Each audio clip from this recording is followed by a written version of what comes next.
So I spent a little over 6 hours on Europa messing around with the Skimmer, and boy did I find a lot of cool things.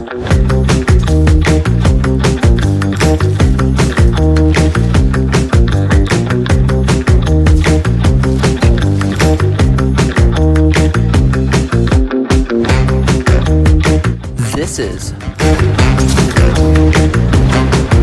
the only Skimmer guide you'll ever need. First, we'll start with the basics. The Skimmer, like any other vehicle, can move in all directions, boost, and can sidestep on the ground and in midair.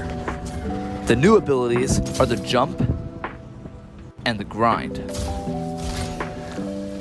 Steering is both affected by your movement keys and the direction your camera is facing. On default bindings, boost should be right click or on controller left trigger, and jump should be your sprint button, and grind should be your crouch button.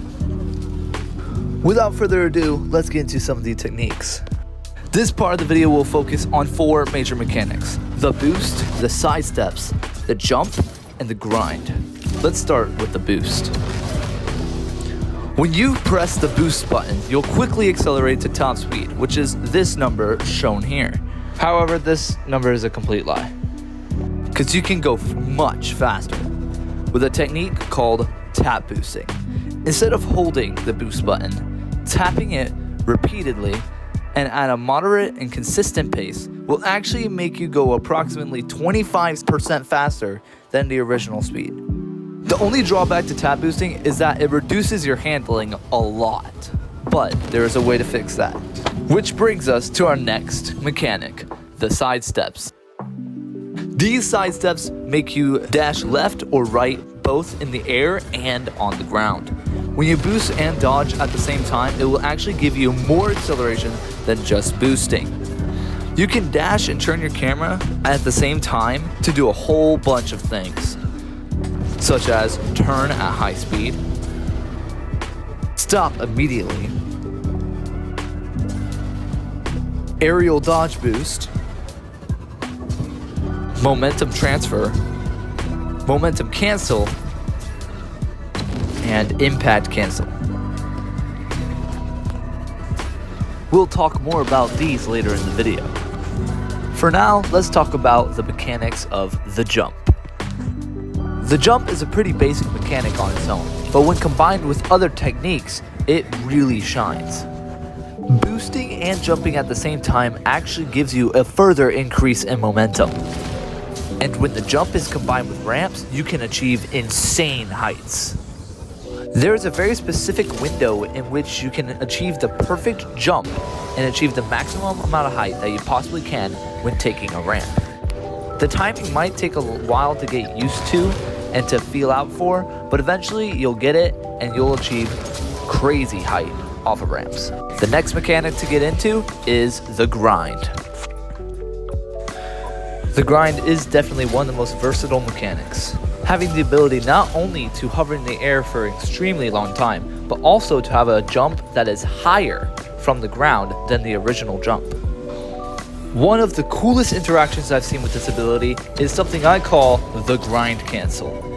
When the Skimmer collides with a surface that's level or higher than it while it's grinding, it's going to cancel the grind and go straight into a ride position. One thing to use when you activate a grind is that its initial jump will actually come up and then bounce a little bit back down, and you can use that to perform a grind cancel more efficiently and more consistently. Since the start of the grind maintains your momentum before you hit the rail, the most practical application to a grind cancel is jumping over an object and performing the grind cancel that might be too high for the regular jump, so that you can maintain the momentum you had. With all 4 mechanics summarized, now we can get into the advanced portion of the video. This is the part of the video where we combine everything we've discussed so far. What you just saw was grind cancel to consistently hit the ramp correctly. And here we're using side steps to turn sharply through the winding cavern. Here is a momentum cancel to not run off the cliff. And here is a jump off a ramp into a momentum transfer into a grind cancel so that I can get over this steep ledge. Let's analyze this clip to see why I would do all these things. Number 1 is the jump and the grind jump don't go high enough to get over the ledge. Now you could do a maneuver like this, which works too, but there's a faster way, so let's break it down. Right here is a little tiny ramp, and you can use this to do an advanced technique called the super jump, which makes you go really high if you have very precise timing. Here's what a perfect super jump looks like. After performing the super jump, I use a momentum transfer to turn myself in the proper direction.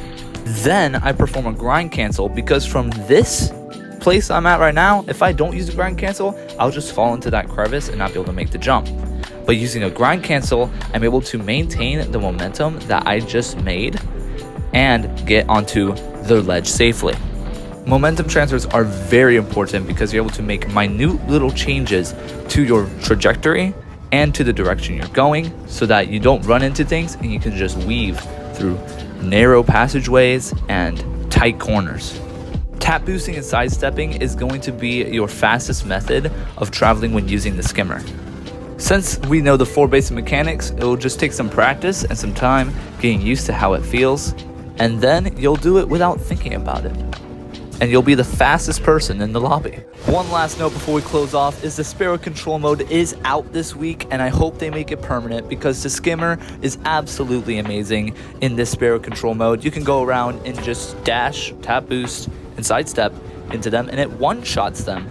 And I'm sure I'll be coming out with some gameplay videos of what that looks like soon, so stay tuned, like and subscribe if you want to see that. I hope this tutorial helped you understand the skimmer more and help you to be an absolute pro at riding it, and that will be the end of this video. Thank you so much for watching, and I will see you later.